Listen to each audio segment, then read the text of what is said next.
All right, what's up everyone? This is Major Tom here. This is actually going to be an educational video.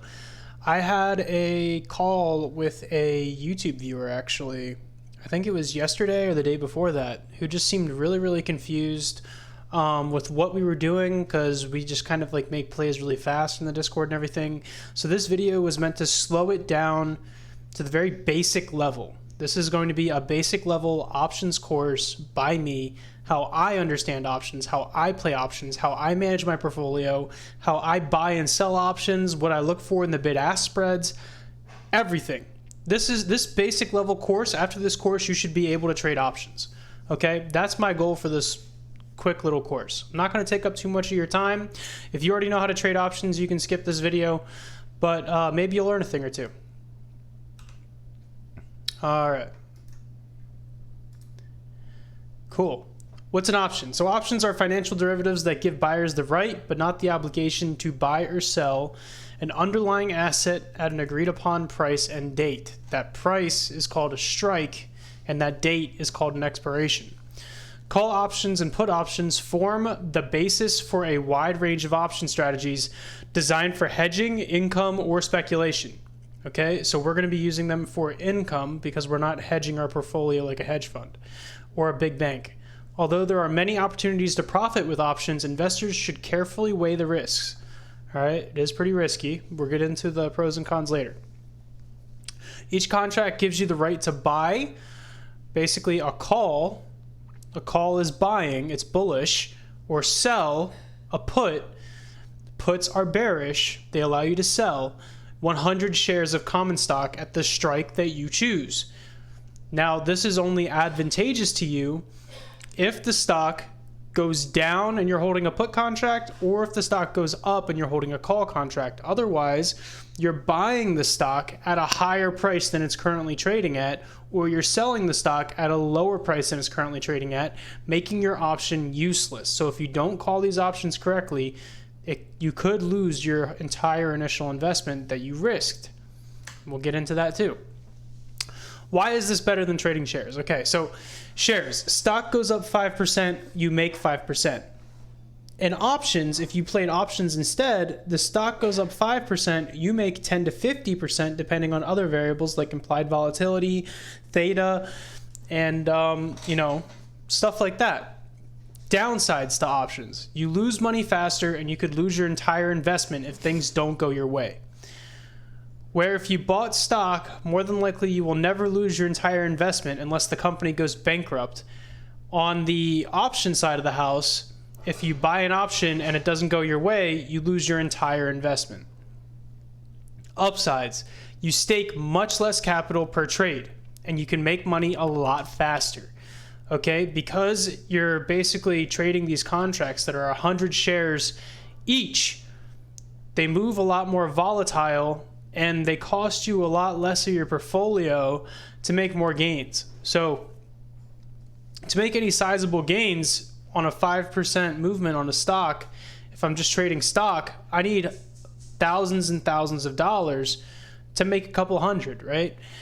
Whereas the upsides to just trading, options is I stake $100, I could make $1,000 in a trade. I could make $200 in a trade, $300 in a trade, off of just like a small little 5% movement sometimes, depending on the strike, what the expiration is, etc. Variables that go into options pricing. So theta is a variable that stands for time decay. So basically a good thing to memorize is every day your option gets closer to your expiration date, you lose money. All right, I'll say that again. Every day you hold these options, you lose money. All right, so we want to make money quick and get out. IV stands for implied volatility. Implied volatility basically means that whenever this is high, the price moves faster or goes down. Like it doesn't really matter if it goes up or down, but it's going to do that move faster, right? So if implied volatility is high, the pricing is going to be more volatile, right? Gamma and delta. So prices go up or down the way that you want, you get paid. These two options, these two variables decide if your option makes you money or not based on the price action of the underlying stock. So basically, if you're betting for the stock and the stock goes up, these are the two variables that are going to add value to your premium or your option. And if your stock doesn't go the way that you bet, it's going to take value away from your option, all right? So these two variables are based on the underlying asset's price.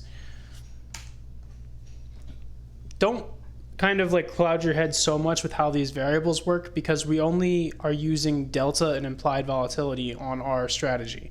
And I'm going to explain a little bit more and kind of bring this down to a more basic level as well. So we have delta and implied volatility, right? These are the two most important variables. We cannot control time, and we can't make it go backwards to make our options more valuable. So theta is useless to us. This is not a part of our strategy at all. I like to trade expirations that are about 2 weeks away. So for an example, today is the 7th of July. I want to start looking at the 22nd as an expiration date. The reason for this is to give us time for our theory to play out. By the way, expiration dates are on every Friday. Also, if it doesn't play out, we can cut our losses before we lose our entire investment. If we're trading options that expire tomorrow and the trade doesn't go our way, our option's basically going to be worthless tomorrow, right? So we want to give ourselves some time so that if the option doesn't go our way, you know, we take like a 20% loss or a 30% loss on our initial investment, and we don't lose our entire investment. If we lose our entire investment and we're staking maybe 10% of our portfolio per play, we lose 10%. Whereas if we stake 10% of our investment on a play and our option's down 20% and we cut our losses, we only lose, you know, like 2% of our entire portfolio. That's not that bad. That's how you manage risk, okay? We're managing risk by picking options that are 2 weeks away at the minimum. When implied volatility is high, the price of the stock moves faster up or down, and the price gets very violent. We want to sell our options into the violent movement to make the most money. Never buy options when implied volatility is high. I'll say this again. Never buy options when implied volatility is high. For those experienced options traders watching this video, the reason why this is a part of my strategy is because we're avoiding what's called IV crush. When you buy an option at really, really high implied volatility and the volatility just drops off, the price can stay the same and you can lose hundreds or thousands of dollars on your investment. And it sucks because the price didn't move at all. So we're going to avoid that entire IV crush thing altogether by only buying options when the implied volatility is low. We can sell our options after we're already in them when the implied volatility is high. But we'll get into the logic a little bit more in the next slide. We will use the RSI 14 length to determine where price will go. And this indicator will tell us if the price is overbought or oversold. The RSI is calculated using average price gains and losses over a given period. But to keep things simple, we buy calls below the 30 RSI line and puts above the 70 line. All right? So, to break this strategy down visually, when RSI is high and implied volatility is high, we're going to sell our calls. All right? This is the ideal situation of where our call contracts will be worth the most, all right? We never want to buy calls when these two things happen, or we're going to be paying the most for our call contracts. We always want to sell calls when these two things happen. We always want to buy puts when RSI is high and the implied volatility is low. Why? Because the stock is going to start moving down, and because implied volatility is low, this is the best price that you're going to get on those puts before the price starts going down. All right. When RSI is low and implied volatility is high, we're going to sell those put contracts for a profit. That's the ideal situation. If we're up big, we can sell whenever we want, right? Now, when RSI is low and implied volatility is low, we want to buy calls because the price is going to start moving upwards, and this is the cheapest price that you're going to get on those call contracts before the price starts climbing. This is what it looks like on a chart. So now we're going to visualize the logic here. So this is the algorithm that's 100% free for everyone that wants to use it. All right, just join the Discord down below. It's the pinned message in the general chat. The general chat also pings with all of these scanners that tell you what charts to look at throughout the day. All right, so let's just visually take a look at this. We see puts over here, right? I'm not going to say the name of these charts. I'm not even going to, the price isn't even on these charts, right? Just watch what they do. So the puts print, right? And they print because our RSI is this white line and it peaked above the yellow line, which is our 70. So whenever RSI is high and implied volatility is low, we're going to what? Buy puts, right? Implied volatility is this red and green line, okay? When this red and green line is colored red, implied volatility is below 50%. And that tells us that it's low. Okay, it's all right to buy puts and calls when this line is red. Okay. So what happened? These two lined up. All right, RSI was high and implied volatility was low, so the puts printed on the chart. What happened after the puts printed? The price started declining. These puts are now worth more money. Do you see how this works? All right, down here we have implied volatility low, and we have RSI low. So we're going to buy calls. All right, what happens after we bought these calls? The price starts running up, okay, and it runs up very, very violently because why? We have an implied volatility spike, okay? What do we want to do when implied volatility is high and RSI is high? We want to sell our calls. So right here would be the perfect time to sell your calls. If you follow the chart upwards, you're going to be selling your calls up here. You're going to make an absolute killing on that move. We're talking 110 to 1,000% gains here, people. This is a ridiculous move for options contracts, okay?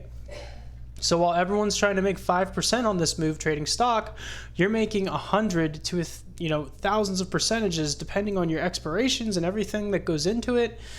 But I guarantee you, if you're selling into this implied volatility, you're going to make a lot of money. Now let's take a look at this up here. We have RSI high, and the implied volatility dropped back down into the red levels. It's below 50% again. See, it's colored red. That means we need to buy puts. So we buy puts over here, and look what happens to the price.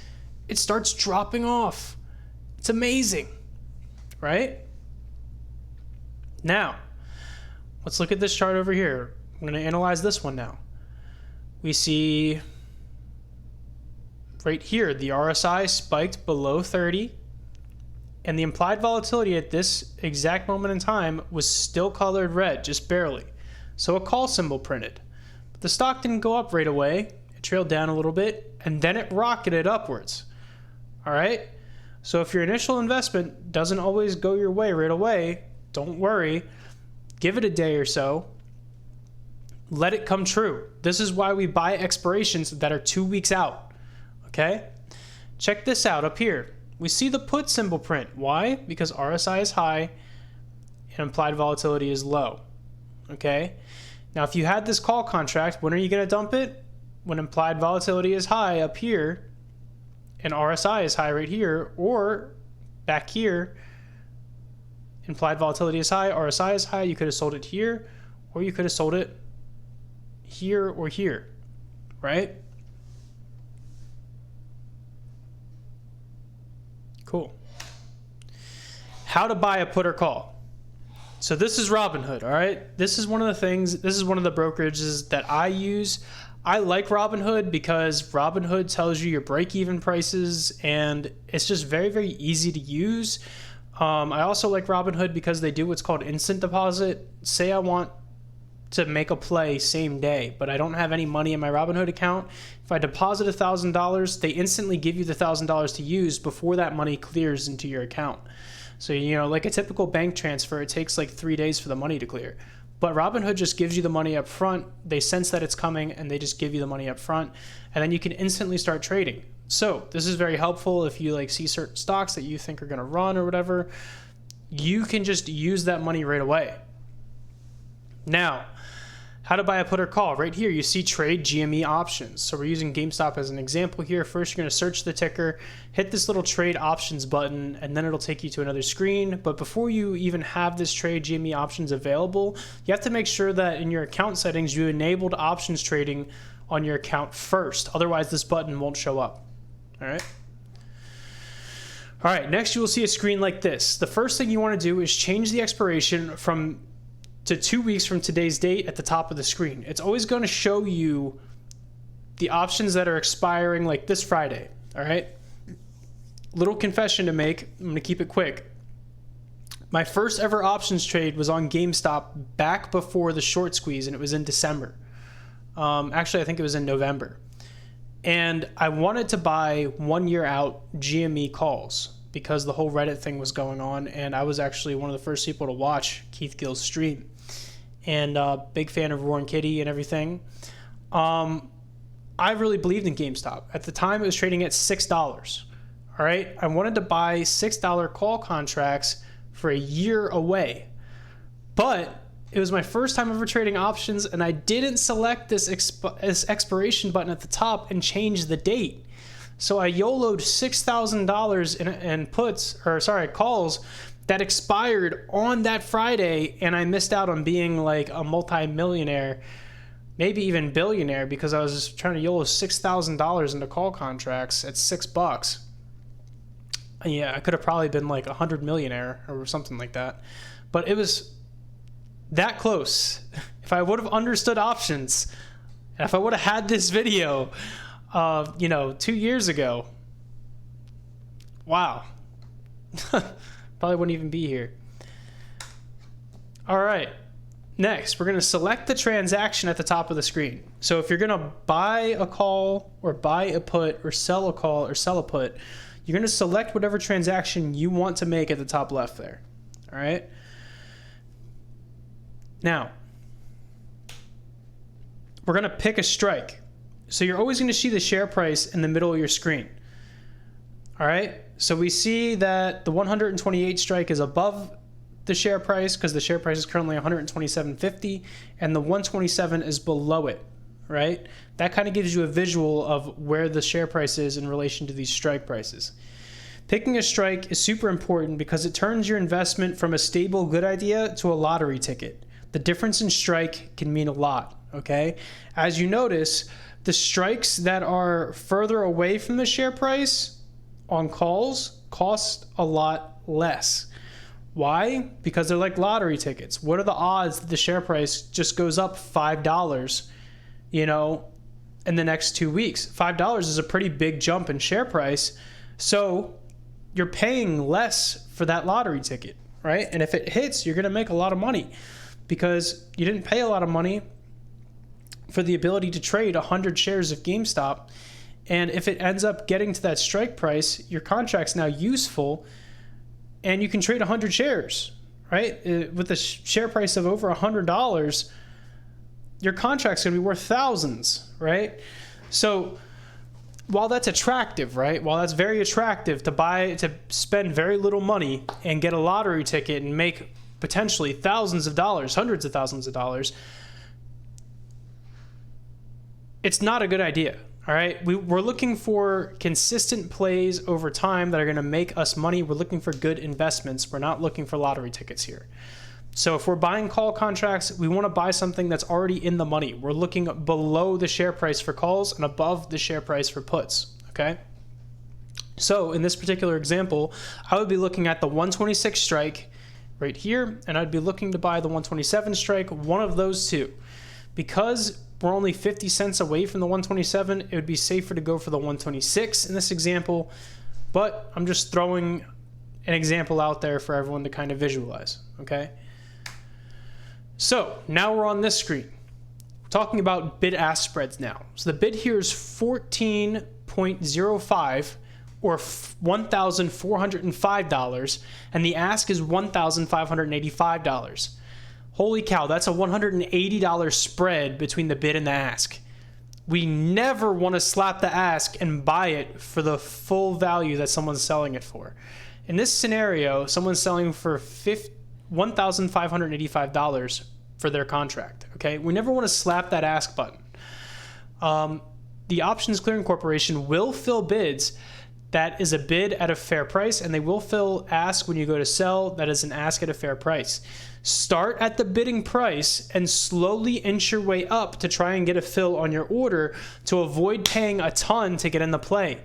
A good entry and a good fill at the bid at the right time can instantly net you anywhere from 10 to 40% sometimes. So picking a good bid when you're ready to buy is very, very, very important. Okay, when to sell. We want to avoid day trading penalties on small accounts. The other thing about bid ask is when you go to sell, you always want to sell at the ask and kind of inch your way down if you're not getting a fill the same way that you would on a bid. All right.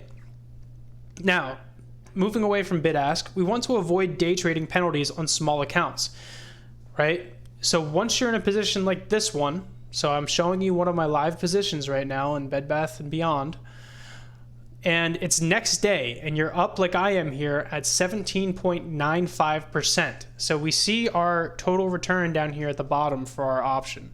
We're not looking at this up here, okay? Because this isn't when, like, this doesn't tell you when you bought, right? This down here is what you're looking at.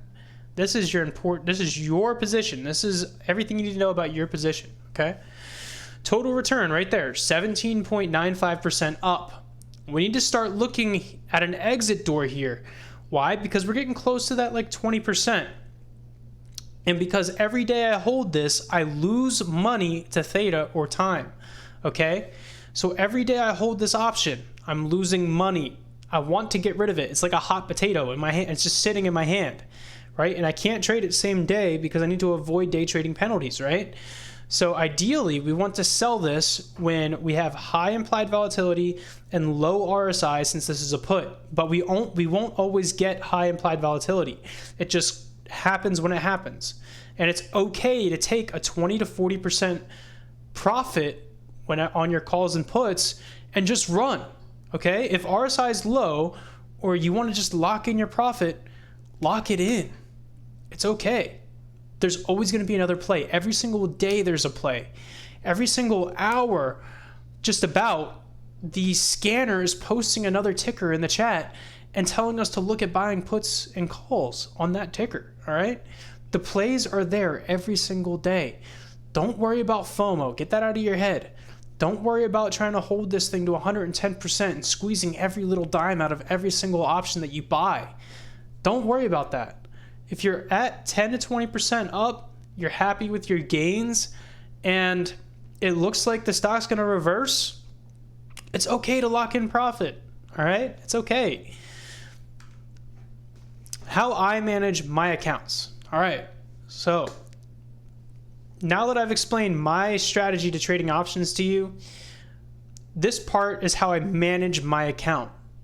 And the way I manage my accounts, because I have multiple accounts, I have a small trading account that I use for YouTube and Discord to trade with fans, and I have a larger account that I use to just sit in meme stocks while I wait for my millions, right? Maybe hundreds of millions, hopefully, if the MOAS happens. But these are kind of the rules that I live by now and how I manage my accounts. Remember, none of this is financial advice, but I don't recommend putting all of your eggs in one basket. Similarly, I don't recommend putting all your eggs in one direction. What does this mean? At any point in time, you shouldn't be able to just log into your account and see nothing but calls or nothing but puts. Okay? And if you do see, right, puts on two different things, those two different things should be opposing sectors, right? So if I see like a call on UVXY and a call on SPY at the same time, then I'm hedged, right? Because UVXY is the opposite of the SPY. But be very, very careful putting all your eggs in one basket or in one direction. If you bet on nothing but call contracts and the market just slumps for 7 straight days, it's going to wipe out your account. And you're going to be forced to dump all your cash in to double down on your losing plays. All right. So be very, very careful putting all your eggs in one basket or in one direction. It's just a bad idea overall. The other thing that I recommend, don't make plays greater than 10% of your portfolio. All right. I'm going to kind of use the market here. I'm going to use the casino as an example of the market.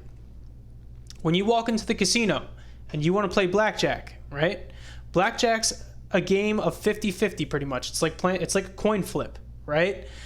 When you're sitting down at the blackjack table, do you always if you're bringing $300 with you, are you staking $300 on that first hand when you sit down?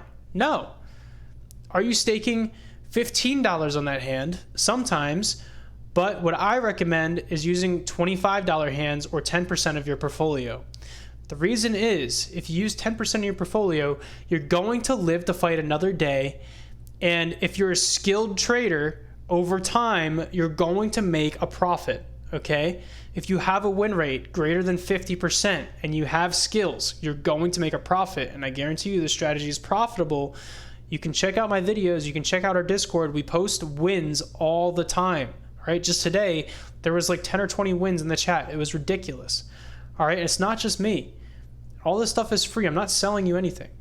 Only allow yourself one double down, and it must be on a different day if you're a day trader, 2 to 3 days if you're swing trading. Okay, what do I mean by this?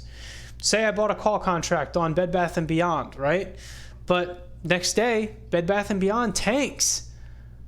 But a call signal prints again on the chart that very next day. It's okay to double down and take another 10% of my portfolio and lock in that call, okay? That's okay. But I don't want to be doubling down in the same day because let's say tomorrow is a red day. Now I just wiped out 20% of my portfolio. And instead of managing risk, I just threw in more risk, right? There's a difference between throwing in more risk and managing risk on double downs, okay? And it's quite all right to double down. In blackjack, if the dealer deals you an 11 and you don't double down, you're not playing to the odds of the casino. You're losing more if you don't double down on 11. Same thing in stocks. All right, if you don't double down when you're supposed to, you're going to lose more. All right. Now, increase play size with portfolio size. What do I mean by this? So let's say I'm trading a $1,000 account and I'm looking on what options to trade. Okay, because an option is roughly worth 100 shares of common stock. I should be personally looking to hunt options on stock that is valued between $10 and $15, because all of those options for 2 weeks out are going to equate between $80 and $120 per option. Okay, it's going to fluctuate with variables. All right, but if I'm managing a small $1,000 trading account on Robinhood, I'm going to be wanting to trade options on stock that's from $10 to $15, so that way I'm risking 10% of my portfolio on each trade. This is another thing, the important thing to remember. If I'm now trading a 5-figure account, okay, now I open myself up to the ability to trade options on stocks that are $100 in share price, okay, because those options are going to be worth thousands, okay. Now, if I'm trading a 6-figure account, now I can start trading stocks that are in the thousands of dollars. Now I can start trading stocks like Google, where those options will swing, $10,000 to $50,000 sometimes. Like, you can make ridiculous profits and ridiculous losses on those things, but I'm managing the risk the same way. Do you understand? And as I move from a $1,000 account to a $2,000 account, I want to increase my play size with my portfolio size, okay?